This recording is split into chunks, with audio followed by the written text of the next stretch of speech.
Professor Celso, bom dia. Bom dia, Antoniela, bom dia a todos, bem-vindos. Veja o que vamos exibir na edição desse domingo. Soja no Paraná, plantio avança e atinge 15% da área a ser cultivada no estado. Produtores estão na reta final da colheita do trigo. Grãos do cereal podem perder qualidade após excessos de chuva. Cultivar flores pode render bons lucros, principalmente na agricultura familiar. Vamos mostrar um exemplo em Toledo, com o plantio de copos de leite. E também em Maripá, com as orquídeas e as rosas do deserto. No estúdio tem dicas para quem tem interesse em investir nessa atividade. Práticas adequadas de nutrição evitam a acidose ruminal, doença que afeta as vacas de leite. Você sabe como é feita a pipoca doce? E tem ainda a estreia do Agrocast FAG, um videocast que vai trazer informações técnicas sobre o agronegócio. Então aproveita para tomar aquele café com a companhia do Agrofag. O programa está só começando.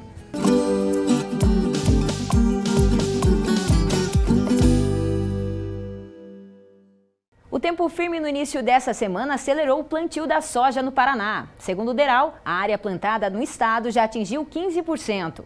Na região de Cascavel, os produtores não perderam tempo.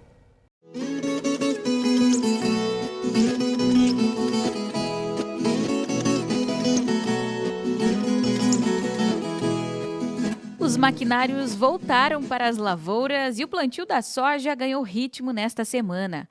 Os agricultores aproveitaram a trégua da chuva para retomar o trabalho e dar continuidade à safra de verão 2022-2023. A região oeste do estado já plantou 55% da área esperada, que é de pouco mais de 1 milhão de hectares. Em algumas áreas, houve atraso na semeadura, mas, de acordo com o DERAL, até o momento, a safra ocorre dentro do previsto. O Renato já plantou em boa parte da propriedade e aproveitou o tempo para finalizar o cultivo. Ele conta que a chuva tem maior potencial de beneficiar do que prejudicar a cultura neste momento. Ele espera colher até 70 sacas de soja por hectare. A gente tem condição de solo para colher mais, mas é que eu te falei, a gente planeja mais ou menos em cima disso para não criar expectativa e a gente sabe a realidade, né? Se a condição for muito boa, a gente pode até passar. Se for muito ruim, a gente não atinge. Então a gente trabalha aí na faixa de 65, 70 sacas por hectare, que é uma produtividade já que a gente mantém a propriedade, mantém todas aquilo que a gente tem que manter em dia, né? A gente consegue, em cima dessa produtividade, fazer a propriedade continuar girando, né? Trabalhando com lucro ou trabalhando com as contas em dia, vamos dizer assim, né? O Renato explica ainda que os agricultores não devem contar apenas com o clima para determinar os resultados da safra, mas ter boas práticas de manejo na lavoura para atingir a meta esperada. A minha parte, ou a parte do agricultor, ela tem que ser bem feita. O clima eu não domino, chuva, vento, frio, calor, luz do sol, essas coisas a gente não domina. Isso depende da condição do clima, é ele que determina isso, entendeu? Então eu tenho que, dentro da parte técnica de manejo, de plantio, operacionalidade, eu tenho que fazer a minha parte bem feita para que tudo aquilo que vier de graça, vamos dizer assim, como é o clima, eu consiga aproveitar bem ele. Se eu não fizer essa parte que me cabe bem feita, automaticamente o clima não vai me ajudar em nada, né?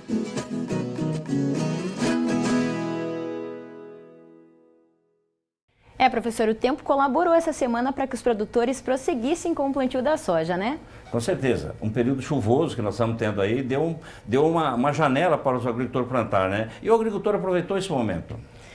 Professor, se por um lado tem produtor plantando soja, tem outros que estão finalizando a colheita do trigo. E a chuva das últimas semanas pode ter prejudicado a qualidade dos grãos. A palhada densa do trigo nas lavouras indica o andamento da colheita do grão. O Adriano é produtor rural e realizou o plantio da cultivar Sanhaço e espera colher até 50 sacas por hectare nesta temporada. Ele conta que a chuva intensa do mês passado vai diminuir a qualidade do grão, mas ainda assim deve manter a produtividade. Nós estamos no finalmente, né? Colhemos o que deu, apertou. Antes da chuva, colhemos o que deu, mesmo bastante úmido, bastante disparelho, mas a gente salvou o que pôde, né? Aí esperamos a chuva, essa variedade é uma variedade que aguenta a chuva, então não estragou, não teve trigo brotado, mas perdemos em pH sim, na qualidade final vai perder um pouquinho sim. E quanto que você espera colher por aqui? A gente deve fechar em torno de 50 sacas por hectare. Por se tratar a terceira safra do ano, está de bom tamanho. Esse ano, esperado então um bom volume, apesar da diminuição aí da perspectiva de colheita aqui no estado, né? E conta um pouco pra gente se você vai perder qualidade no trigo por conta dessas chuvas excessivas dos últimos dias. Sim, vamos perder em pH, né? O pH vai diminuir, está em torno de 72, 73, é o limite para ser trigo, né? Não é triguilho, é trigo. A safra 2022 do Paraná deve registrar uma produção de quase 3 milhões e 800 mil toneladas. Houve uma diminuição de aproximadamente 100 mil toneladas do que foi estimado no mês de agosto. A safra é considerada boa em termos de volume, mas, ainda assim, pode haver perdas ocasionadas pelo clima, conforme explica o melhorador genético de culturas de inverno do IDR, Carlos Riede. Nós temos visto aí que pelo menos há 3 ou 4 até semanas as chuvas vêm ocorrendo, as lavouras, muitas delas já estão atingindo a fase de maturação e os prejuízos podem estar iminentes aí, né? Nós temos aí problemas desde a formação de grãos chuvados, né, que eles podem perder o peso hectolitro e com isso perderem valor de comercialização, até a questão da germinação pré-colheita, que aí sim é um prejuízo muito maior, né? Os grãos começam a germinar e a indústria do trigo, né? Os moinhos já não recebem mais esses trigos germinados, né?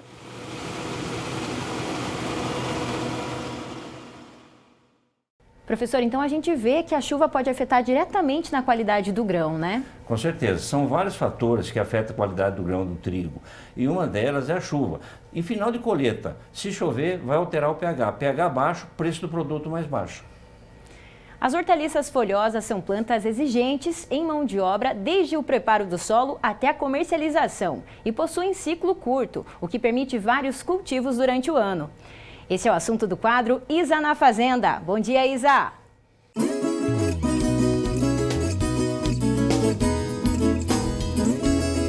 Bom dia, Antoniela. Bom dia, professor Celso.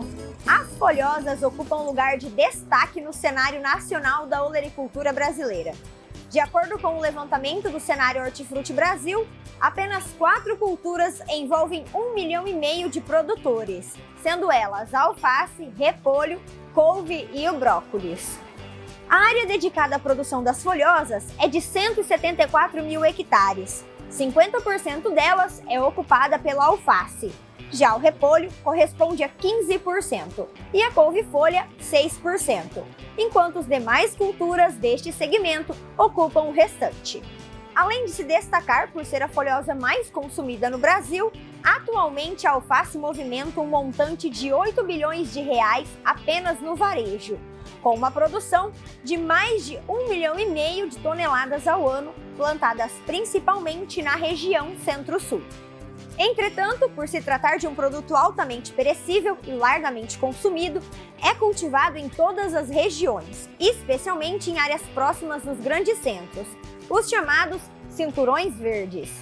O estado de São Paulo é o maior produtor e consumidor de alface no país. Cerca de 137 mil toneladas em 8 mil hectares são plantados, seguido do Paraná, com 54 mil toneladas em 2.845 hectares, e Minas Gerais, com 18 mil toneladas em 1.192 hectares. As hortaliças folhosas são de grande importância socioeconômica.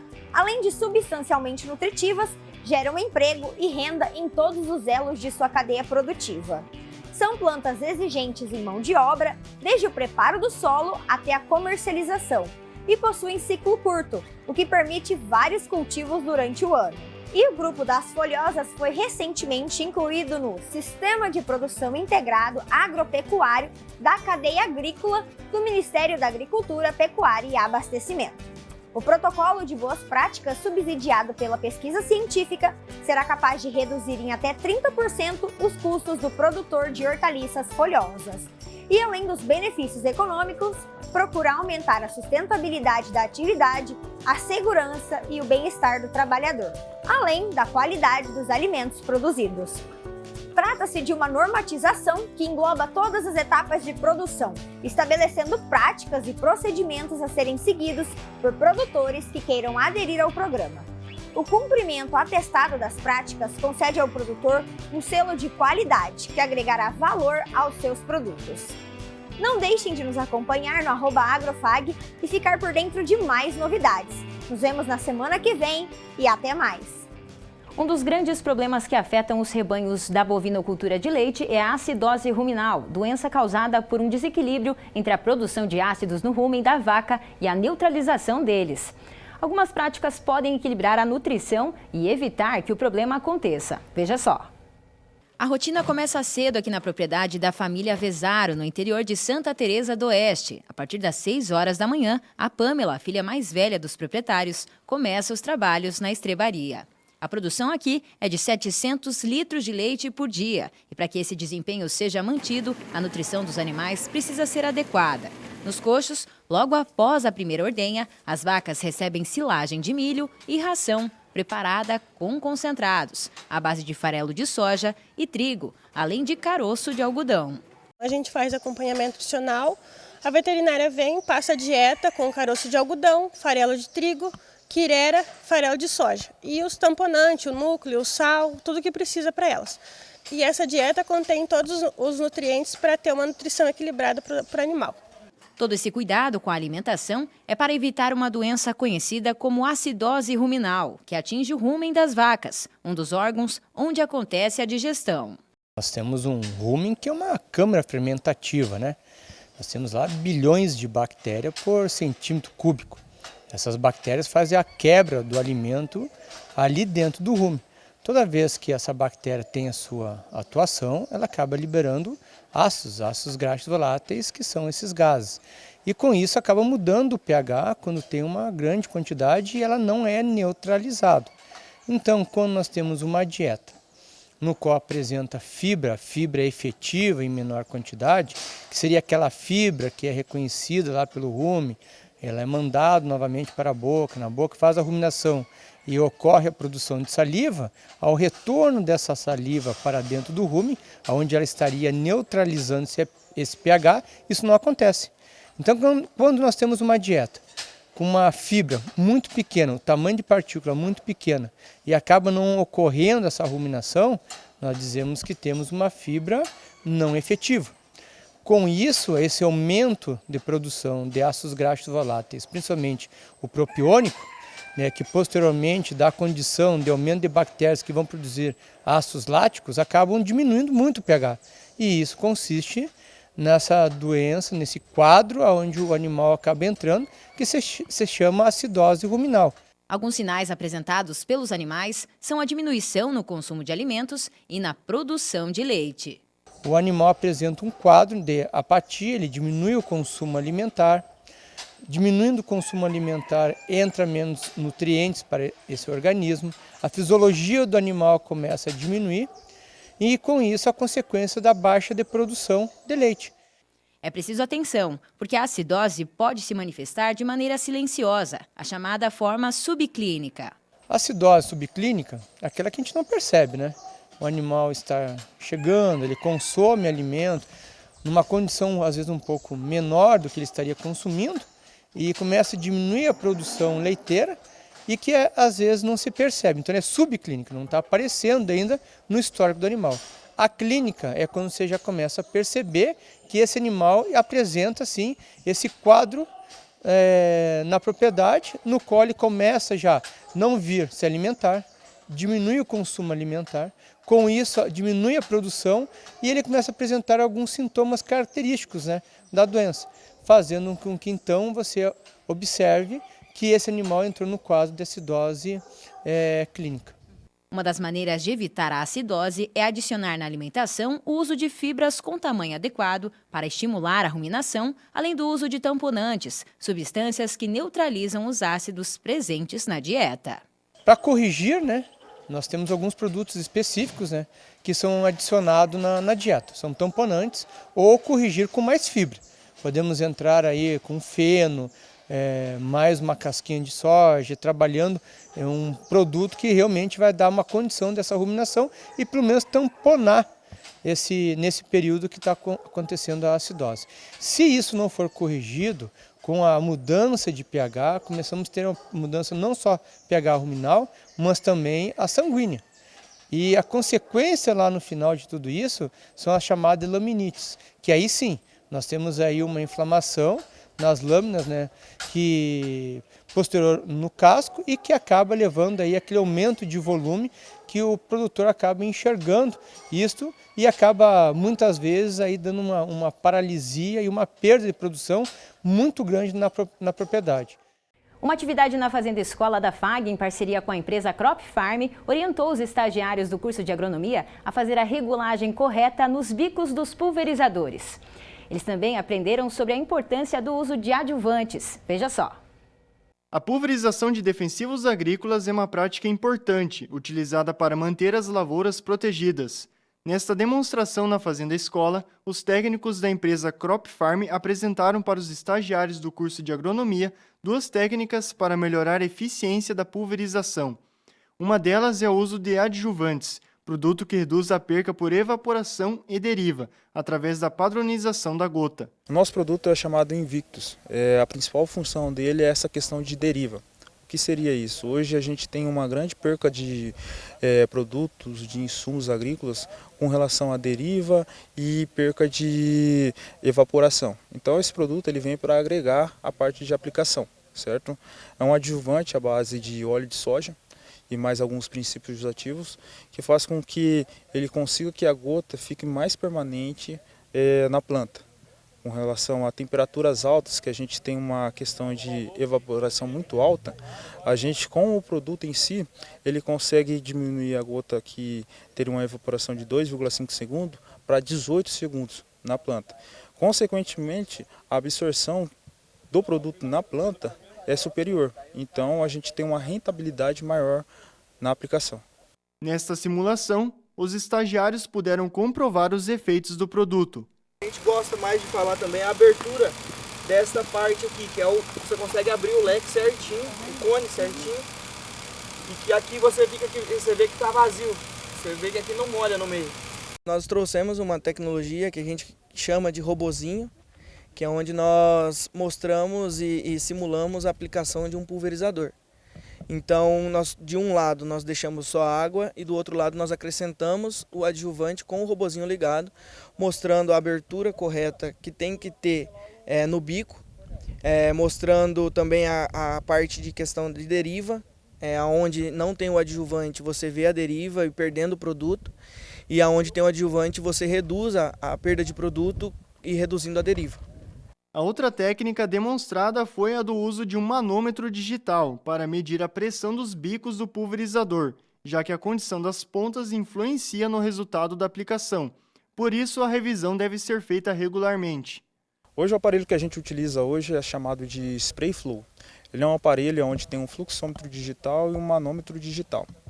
Ele é vinculado juntamente a um aplicativo que vai lendo e armazenando todas as informações coletadas no bico. Nesse aparelho a gente consegue ver em 5 segundos a situação do bico. Se o bico está entupido, se o bico está bom ou se o bico está desgastado. O Kleber é acadêmico de agronomia e conta o que mais chamou a atenção durante a demonstração. Olha, o que chamou a atenção foi a maneira como o pessoal apresentou e explicou como que a gente deve fazer em casa aí nas propriedades com o pulverizador, seja de barra, tratorizado, autopropelido, de drone ou aviação, para ver qual precisa ser utilizado para termos uma eficiência na pulverização. Confira a cotação de grãos no mercado agrícola. O valor da saca da soja em Cascavel fechou a semana em R$ 160. A saca do milho, R$ 75 e a saca do trigo, R$ 95.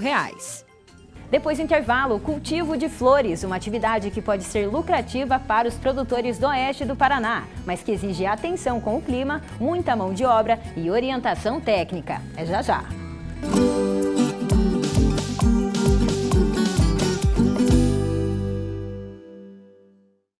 Somos o espaço, o futuro e as possibilidades.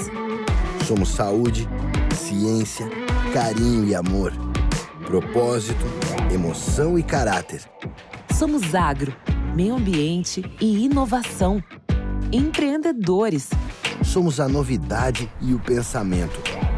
Somos estrutura. Educação, trabalho e conquistas. Ambiciosos. Somos dedicados e sonhadores. Somos o Centro Universitário FAG. Vestibular 22 de outubro. Cascavel e Toledo. Inscrições pelo site fag.edu.br/vestibular. Juntos realizamos. City Farm FAG, segunda edição, agronomia e veterinária. Ensino, pesquisa e extensão, impulsionando o presente e o futuro do agronegócio nacional. Acadêmicos, professores, empresas e produtores, congregando conhecimento técnico e científico à realidade do mercado. A Pioneer, Oroagri, Camagril, Copavel e o Centro Universitário FAG te convidam para essa revolução. 19 de novembro no Centro FAG. Participe! City Farm FAG. Nosso agro realiza. São Lucas Cascavel, muito mais do que um hospital, um centro completo de saúde. Hemodinâmica, UTI, centro cirúrgico e centro de imagens. Serviços de diagnóstico, laboratório, obstetrícia e clínica geral. Atendimento 24 horas em uma estrutura de excelência e padrão internacional. Pronto atendimento e plantão pediátrico exclusivo São Lucas H-Kids. Hospital São Lucas, nossa especialidade é sua saúde. Cascavel, 3219-6464.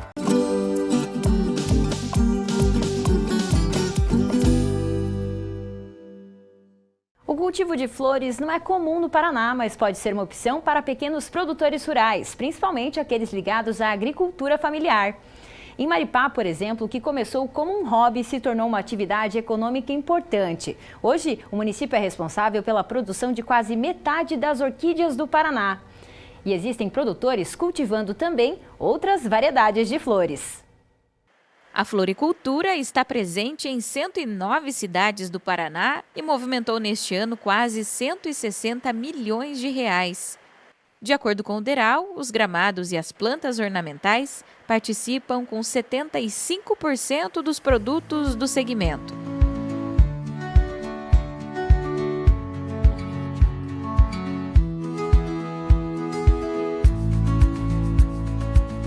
Maripá é um exemplo de como a floricultura vai muito além da beleza. Conhecida como a cidade das orquídeas, o município produz em torno de 100 mil plantas por ano, quase a metade do que é produzido em todo o estado.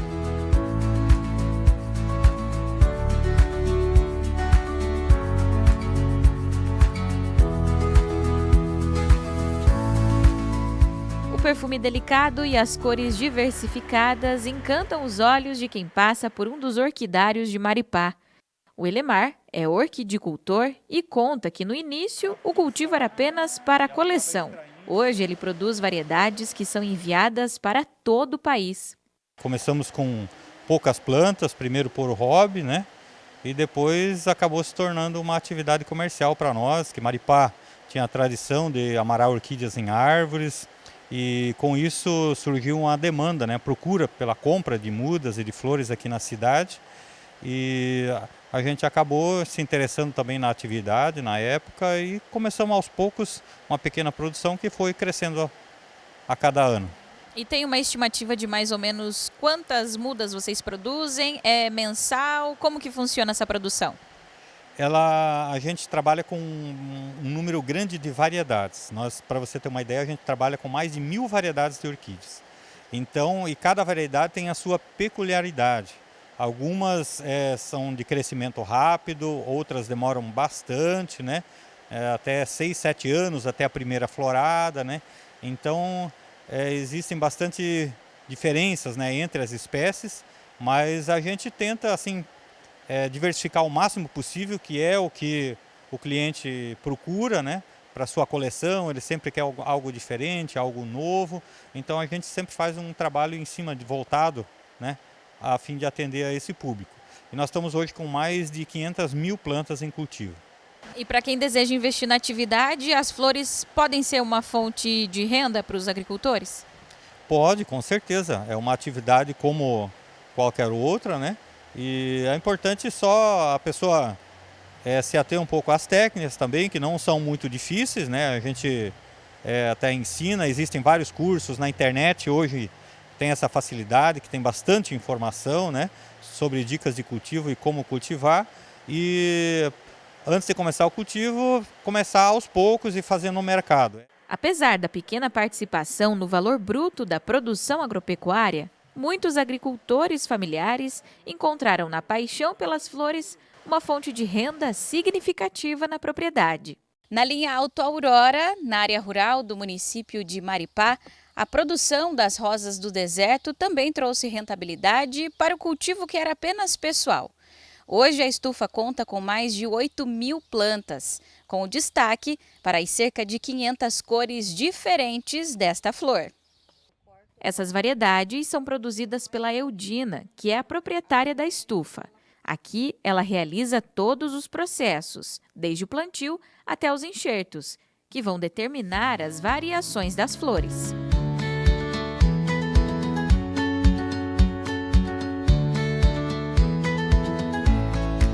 A Eudina conta que o empreendimento é recente, mas que ela já vê um bom retorno financeiro. Ajuda bastante no orçamento, né? Porque a agricultura sempre é bastante estável, né? Então, tem horas que é a arosa que ajuda, né? A suportar aí. Mas devagarzinho a gente vai aumentando cada vez mais, né? E vamos... E as rosas do deserto, elas acabam se tornando uma opção rentável para quem produz, né? E como que é o manejo dessas flores? O que a pessoa tem que saber, tem que ter em mente para começar a investir também nessa produção? Olha, para investir para produção, em primeiro lugar tem que conhecer bem a planta, né? E cultivando ela... Para conhecer melhor, só cultivando mesmo, diria assim, né? Para se especializar. E adquirir bastante matrizes, cores diferentes, que eu acho que é o que o mercado procura hoje, são cores diferentes. Então, quem quer investir para produção, para venda, vai atrás de cores diferentes para depois, quando conseguir manejar a planta, fazer uma produção, você já tem as matrizes boas, né? Seria mais ou menos por aí, para começar.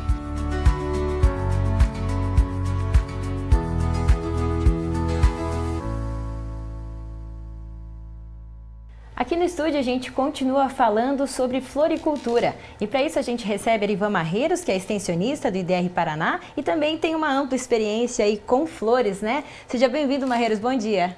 Bom dia, Antoniela, bom dia, Celso, bom dia, Luciana. Satisfação estar aqui para colaborar com um pouquinho com esse assunto tão interessante. Muito bem. E também recebemos Luciana Sabine da Silva, que é engenheira agrônoma, doutoranda pela UniOeste, né? Tem experiência com flores também.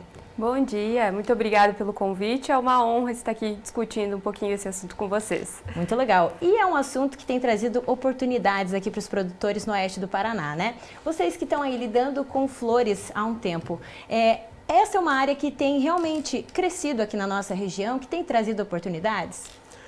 O oeste do Paraná é um grande consumidor de flores e plantas ornamentais.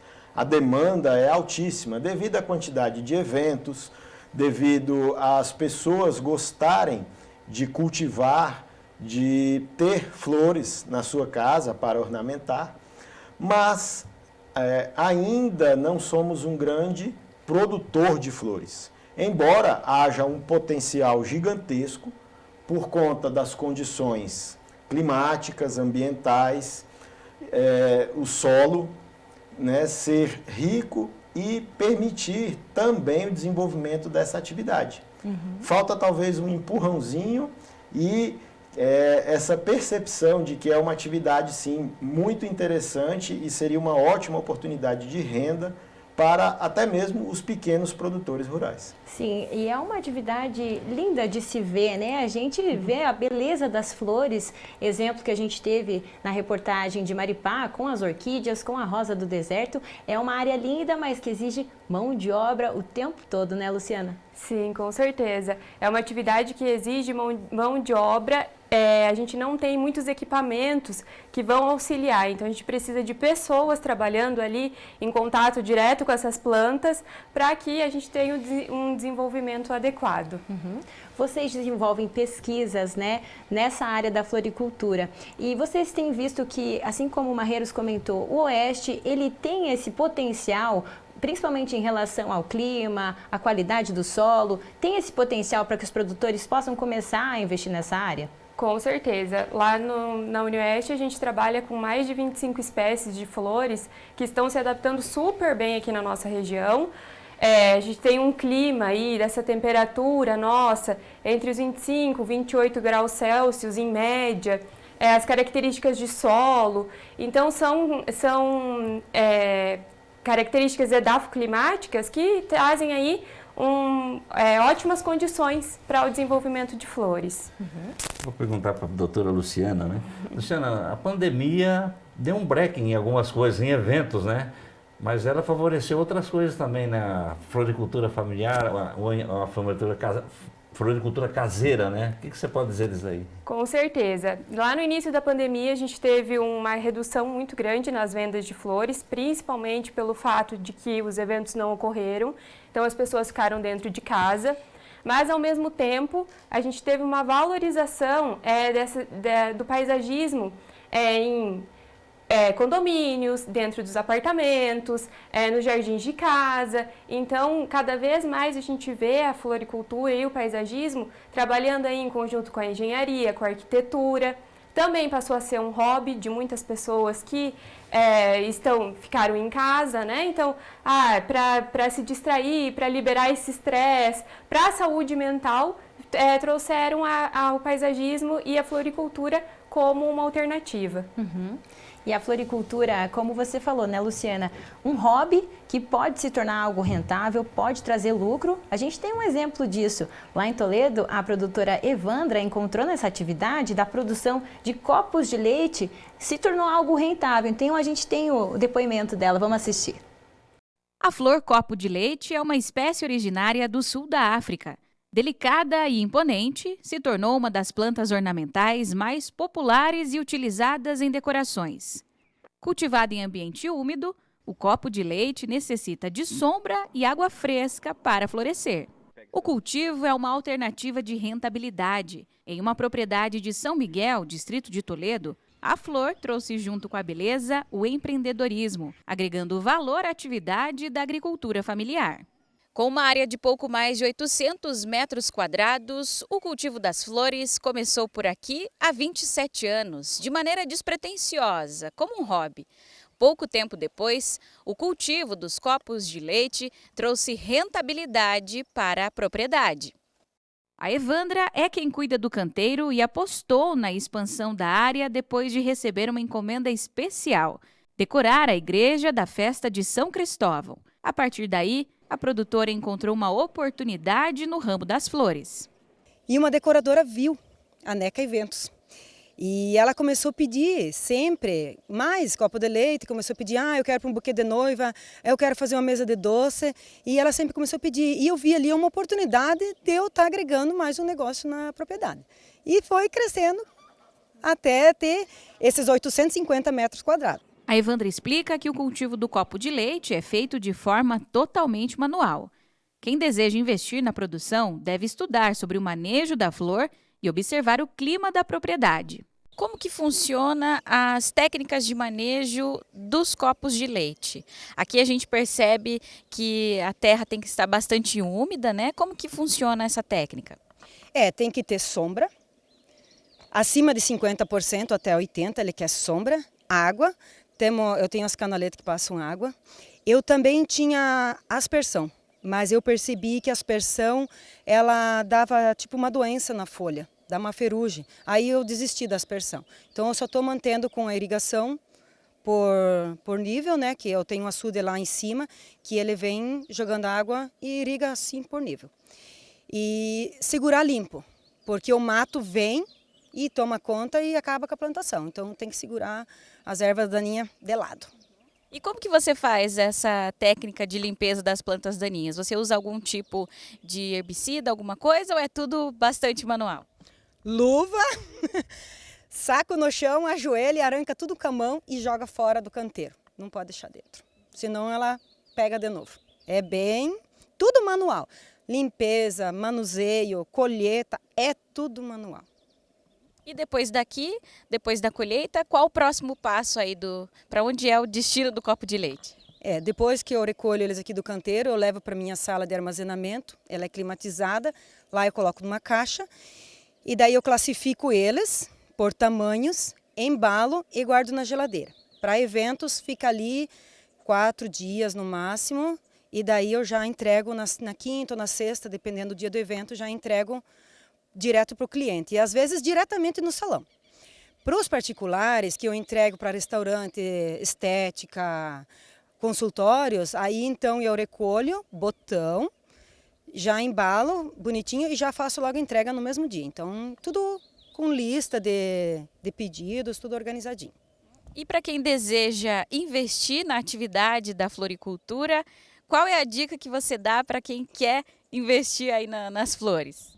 Olha, a flor você tem que ter tempo e mão de obra, porque é tudo manual, você não depende de máquina, é tudo manual. Qualquer flor que você tiver ali, se você entrar em algum site, alguma coisa e visitar Olambra, por exemplo, é tudo manual. Então você tem que ter mão de obra e ter o clima adequado para cada tipo de flor. Aqui o copo de leite ele quer o quê? Sombra, água fresca e frio. E quando é muito frio, ele também não gosta, que daí ele não abre, é que nem se ele está sendo uma geladeira. Aí eu tenho problemas com eventos também quando fica muito frio. Eu tenho que ter um controle e ficar de olho na previsão do tempo, para ver como que tá. Ela conta ainda que, como toda atividade, os copos de leite também têm desafios, mas que a flor vale a pena e traz bons resultados. Em poucos metros quadrados você tem uma renda razoável. Aqui em poucos metros quadrados eu tenho uma renda boa. Eu me viro. A gente tem outras fontes de renda, né? Mas é tranquilo. E a paixão, é claro, leva muito em consideração para quem deseja apostar na produção de flores, por exemplo, né? Não tem preço você ver uma decoração de copo de leite depois de pronto. Ou a sua cliente, quando ela te manda uma foto da sala ou do seu consultório, olha como ficou clean. Não tem preço.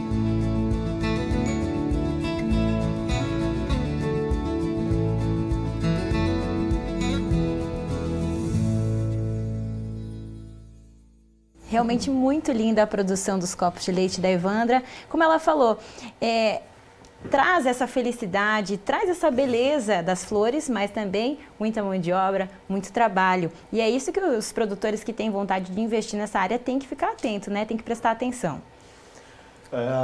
Uma coisa muito interessante da reportagem dela é que ela evidencia que ela enxergou uma oportunidade em produzir o copo de leite. A floricultura é uma atividade que tem uma diversidade muito grande. Existem N espécies que são possíveis de ser produzidas aqui na região oeste do Paraná. E o produtor, cabe a ele ver qual ele tem mais afinidade, qual tem consumo no mercado, para que ele possa ter mais fatores para definir qual cultura ele vai investir. Claro que existe um investimento inicial, a maioria das espécies requer algum tipo de cultivo protegido ou de sala de classificação, embalagem, mas é uma atividade altamente rentável que pode utilizar pequenas áreas da propriedade, às vezes aquele cantinho que não dá para cultivar outro tipo de espécie que requer uma área um pouco maior, pode, né, ser adaptado para uma produção de flores de excelente qualidade. Tendo água, dedicação e pesquisando um pouquinho o mercado, é perfeitamente viável. Para a gente falar da produção ali em pequena escala, média e pequena escala, como é o caso da Evandra, né? Ela tem a estrutura, por exemplo, da estufa ali, teve que fazer as trincheiras, teve que ter todo esse cuidado com ferramentas, né? Investimento no local. Essa também esse pode ser um diferencial para os produtores aqui da nossa região, ter esse investimento em estrutura para que eles possam trabalhar ainda melhor? O que vocês acham, Luciano? Eu acredito assim, que dependendo da espécie com que vai ser trabalhado, o investimento requer um investimento diferente, né? Então a gente tem espécies, por exemplo, tropicais, que não exigem tanto investimento como espécies subtropicais. Então vai depender de qual é o mercado que esse produtor quer atingir, né? A gente sempre conversa com a Evandra sobre o uso desses sombrites para definir qual que seria o melhor sombreamento para a espécie dela, que é isso que o nosso grupo faz, né, para auxiliar os produtores. Então, esse investimento depende exclusivamente das espécies que vão ser trabalhadas. Vale lembrar que algumas espécies são plantadas direto no solo, outras a gente vai precisar ter vaso, substrato, né? Então, cada espécie tem um comportamento diferente. No caso do controle das pragas, ela citou algumas, né? Tem a lagarta, tem o caso ali de animais que invadem, de repente, o local da produção. Essa é uma questão também que exige ali que o produtor saiba lidar com esses fatores, né? É algo que ele vai estar suscetível ali no caso da produção.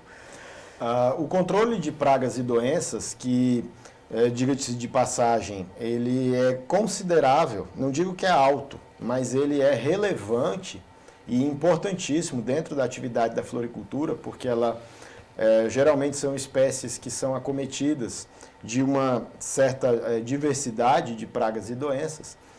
Entretanto, existem alternativas de controle saudáveis, não tóxicas e que não agridam ao meio ambiente, como controles físicos, como, por exemplo, lavagens, uso de armadilhas, uso de insetos predadores, inimigos naturais, caudas de produtos naturais que podem ser aplicadas e tornaria a atividade muito mais ecológica, muito mais saudável, tanto para o trabalhador, como para o meio ambiente e principalmente também para o consumidor. Ali a gente vê um exemplo de flor de corte, né? Então, no caso do copo de leite, ele é uma flor considerada de corte porque aí é utilizado apenas ele na decoração, assim, vamos dizer, né? Outros exemplos, como a orquídea, por exemplo, que é algo mais de decoração, que ela vai estar ali no vaso, é algo que também pode ser uma oportunidade. Existem diferentes segmentos. O das flores de vaso, né, que são aquelas espécies que são vendidas a planta inteira cultivada em um vaso, que normalmente pode ser um substrato, e eles tendem a ter uma durabilidade maior. Isso, inclusive, é um segmento que eu até considero o ideal para um produtor iniciante, que tem intenção de iniciar, porque não é tão perecível quanto a flor de corte, que após colhida, ela precisa ser comercializada em um curto período de tempo. Algumas espécies exigem que se tenha refrigeração em câmara fria, então aí já seria mais uma estrutura a ser implantada na propriedade. Mas as flores de vaso são uma excelente oportunidade pelo fato de haver uma janela maior para comercializar aquele produto quando ele atinge a sua maturidade para comerciar. E, Luciana, eu também queria saber em relação à época, né? Ao destino dessas flores. A gente vê as datas comemorativas, Dia das Mães, Dia dos Namorados, até mesmo finados. Para quem quer se planejar para ter aquela flor específica, é necessário também fazer todo esse calendário, né, para a época de plantio correta, o manejo correto para atingir a floração no tempo certo. Como é que funciona essa questão? Sim, é necessário você ter esse planejamento. Então, quando você decidir implantar uma cultura, você precisa saber aonde você vai entregar esse produto e em que datas que você pretende, que você necessita atender a demanda do seu comprador. Então, existem diversas ferramentas e pesquisas sobre o ciclo das culturas, mas, em especial, existem ferramentas, como, por exemplo, aplicativos, como o Fenoglade, que é um aplicativo que foi desenvolvido para o Rio Grande do Sul, para o Paraná, que traz aí um momento ideal para o plantio do gladiolo, que é uma flor que é vendida como haste. Então, você vai colocar lá, quero fazer a entrega no Dia das Mães. Esse aplicativo vai ver aí as tendências climáticas da sua região e vai calcular em que dia que você tem que realizar esse plantio e os tratos culturais. Então, por exemplo, você vai fazer um plantio no dia 15, no dia 30 você vai precisar fazer um manejo da condução dessa planta e assim ele vai te auxiliando no decorrer da cultura. Doutora Luciana, a gente percebe que as floriculturas gostam de comprar tudo no local só. Ou seja, o caminhão vai para determinado local e junta tudo. A oportunidade, então, para esses pequenos agricultores seria descobrir qual flor ou qual cultura que ela pode colocar naquele momento para suprir uma deficíncia desse grupo? Seria essa a grande oportunidade? Com certeza. Achar um nicho... descobrir, porque a concorrência é forte, né? Fortíssima.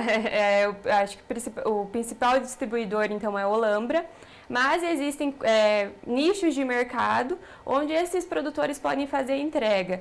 Outra coisa que é importante a gente ressaltar é que muitos mercados, feiras, estão com esse consumo, com essa venda de flores muito maior do que a gente via anos atrás. Então, não necessariamente somente em floriculturas, né? Você trazer essas plantas diferenciadas para outros pontos de venda também é interessante. Se me permitem complementar também, vale ressaltar que quando um caminhão se desloca até outro estado, né, para trazer flores, dificilmente todas aquelas espécies que estão vindo, elas precisam exatamente daquelas condições ambientais que o caminhão está com a sua refrigeração programada. Então, fatalmente, vai haver déficit de qualidade em algumas das espécies. Sem falar no tempo de deslocamento, frete. Então, é uma oportunidade termos espécies ornamentais produzidas na nossa região, com quase nenhum frete incluído, e um produto muito mais fresco e, com certeza, de melhor qualidade. Já que a gente falou de espécies, tem alguns exemplos que a gente pode apresentar aqui, de repente, de oportunidade para a nossa região? As flores de vaso, que eu cito como uma grande pontapé inicial para o produtor de flores, temos várias espécies. Desde o crisântemo, que é bastante cultivado para o dia de finados, principalmente, que é uma data que vende muito, né? Se vende totalmente a produção. Até mesmo rosas de corte, rosa do deserto. Nós temos gérberas, que também podem ser cultivadas em vaso, como flor de vaso, não apenas como flor de corte. E tantas outras espécies que a gente chama as verdes, que são folhagens, na verdade, que são espécies que não necessariamente florescem, mas a ornamentação dela, a beleza está na composição vegetativa. Muito bem. Falamos sobre flores aqui, um assunto tão bonito, né? Tão Gostoso. Legal, que traz alegria para todos os lugares. Pessoal, muito obrigada pela participação de vocês. Estão convidados para retornar aqui quando quiserem. Nós que agradecemos a oportunidade. Obrigada pelo convite. Obrigada. É hora da gente conferir como ficam as condições do tempo para os próximos dias aqui na região. Apesar do afastamento da massa de ar frio que atuava sobre o Paraná neste sábado, hoje a instabilidade volta a ser efetiva, o que vai trazer chuvas principalmente para o oeste. A precipitação será intensa e segue até terça-feira. Aqui em Cascavel, amanhã, o acumulado pode chegar próximo dos 50 milímetros. Na terça também chove de forma significativa e na quarta serão algumas pancadas apenas. O tempo volta a abrir na quinta-feira. A temperatura fica amena nos próximos dias, entre 14 e 23 graus. E em Palotina, hoje o tempo seguirá com muitas nuvens, mas não deve chover. A partir de amanhã, a cidade contará com chuva, volume expressivo, assim como em Cascavel, cerca de 45 milímetros. Na quarta, o tempo abre novamente. Os termômetros podem indicar mínima de 16 e máxima de 25 graus. Já na região de Realeza, um pouco mais ao sul no mapa, tem chuva hoje, que segue até terça-feira. A intensidade da precipitação será um pouco inferior às demais cidades. Na quarta, o céu volta a abrir e o sol prevalece. Temperaturas durante a semana apresentam mínima de 14 e máxima de 24 graus. No próximo bloco, pipoca doce, gosto de infância. Você sabe como ela é feita? Vamos te mostrar que o preparo é bem curioso.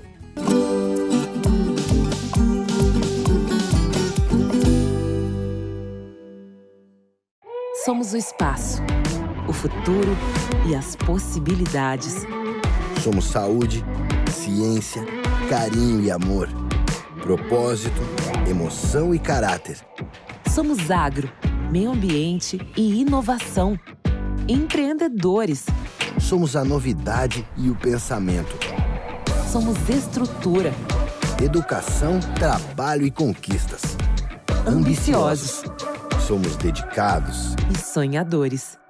Somos o Centro Universitário FAG. Vestibular 22 de outubro. Cascavel e Toledo. Inscrições pelo site fag.edu.br/vestibular. Juntos realizamos. Hospital Veterinário FAG, para todos os bichos, todos os horários. Tigres, leões, cavalos, gatinhos ou dogs, pássaros, jacarés, ratinhos ou cobras. O HVet FAG é o maior hospital veterinário do Paraná, o único a oferecer atendimento 24 horas para qualquer animal, independente da complexidade. Conheça nosso Clube do Mascote, vantagens exclusivas para pets e animais exóticos. Se você ama, nós cuidamos. Hospital Veterinário Centro FAG, Cascavel, ligue pra gente, 4533213772. City Farm FAG, segunda edição, agronomia e veterinária. Ensino, pesquisa e extensão, impulsionando o presente e o futuro do agronegócio nacional. Acadêmicos, professores, empresas e produtores, congregando conhecimento técnico e científico à realidade do mercado. A Pioneer, Oroagri, Camagril, Copavel e o Centro Universitário FAG te convidam para essa revolução. 19 de novembro no Centro FAG. Participe! City Farm FAG. Nosso agro realiza!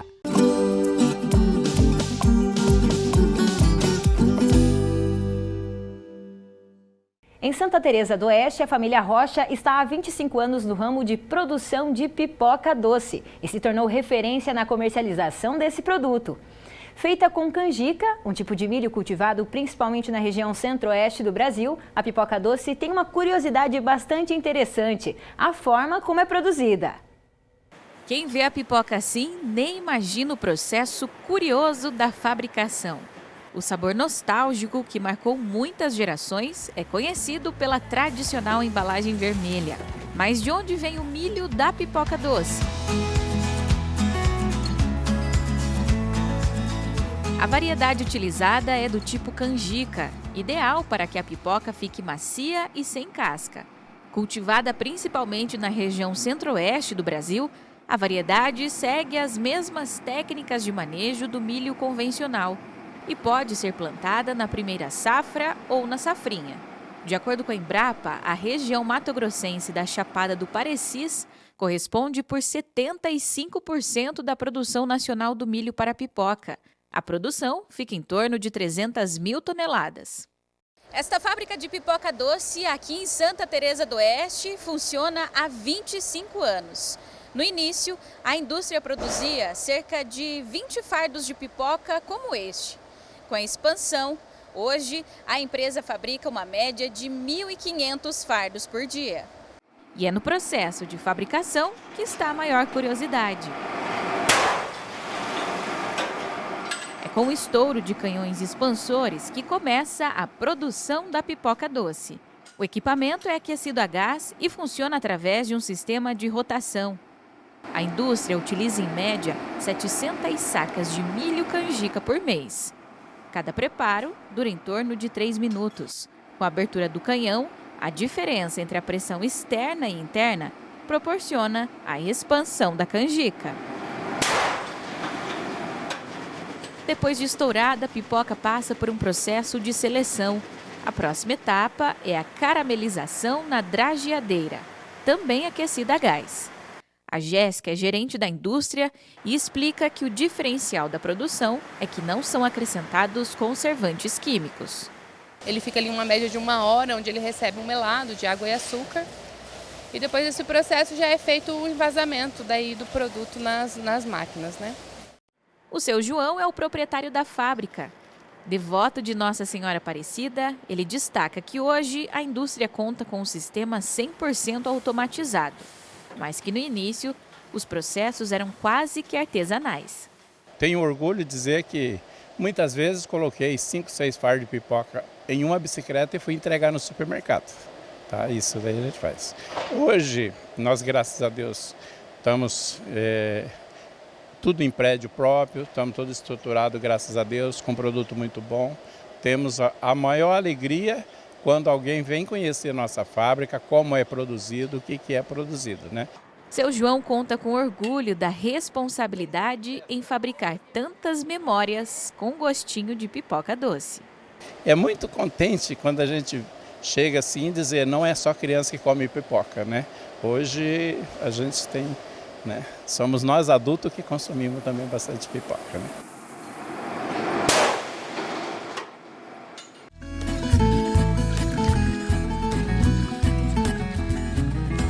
Em Cascavel, a arroba do boi gordo, R$ 280.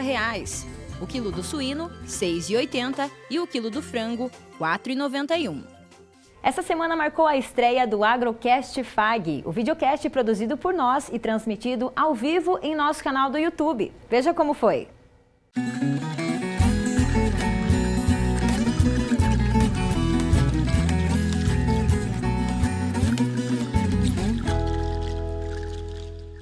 Olá pessoal, tudo bem? Esse é o primeiro episódio do Agrocast FAG. Para você que já acompanha os nossos conteúdos no programa AgroFag, na TV e no YouTube, a gente convida você a ser nosso parceiro aqui no nosso videocast também. E nesse primeiro episódio, esse episódio de estreia, eu estou aqui com o Thiago, com o Ricardo e com o João. Sejam bem-vindos, pessoal.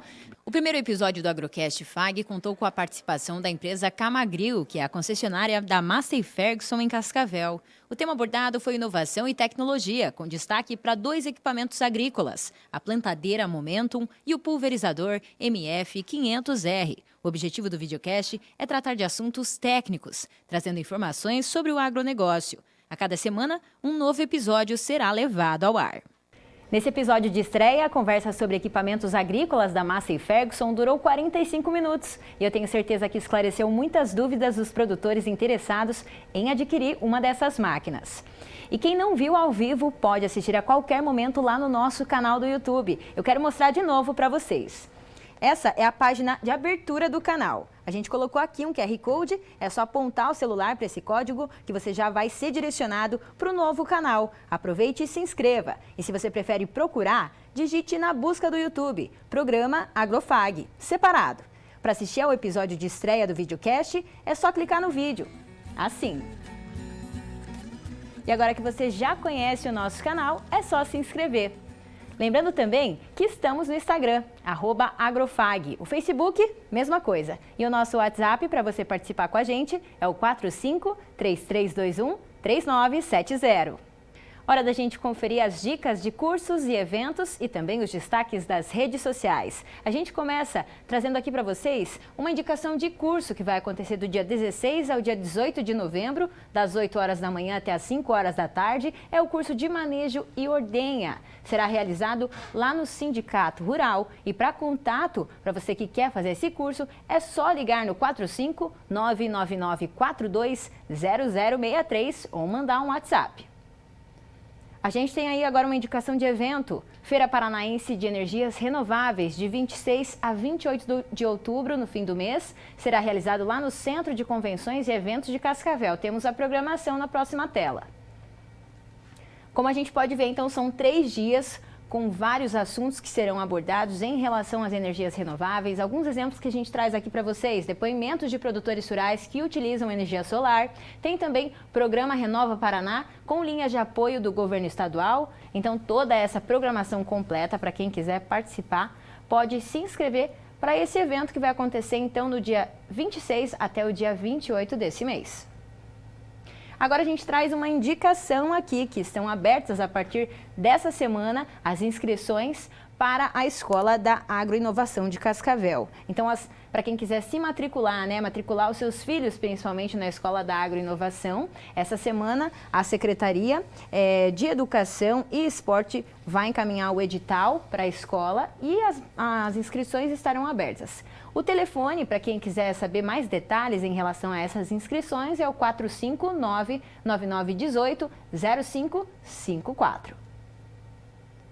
Agora, como a gente comentou hoje na nossa entrevista aqui de estúdio, né, tivemos duas belas reportagens também sobre as flores. A gente tem exemplos de telespectadoras que nos mandaram as flores das casas delas. A gente viu da Dona Beatriz, da Carla, da Débora, daqui de Cascavel e região. Também várias cidades aqui que as nossas telespectadoras que nos acompanham, elas mandaram para nós e a gente vê aí.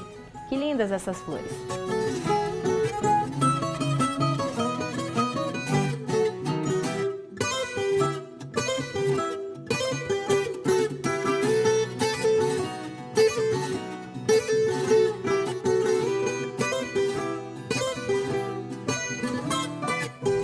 As produtoras lá de São João do Oeste, distrito aqui de Cascavel, participando bastante com a gente. Teve a Denise de Santa Helena também, várias regiões aqui do nosso estado.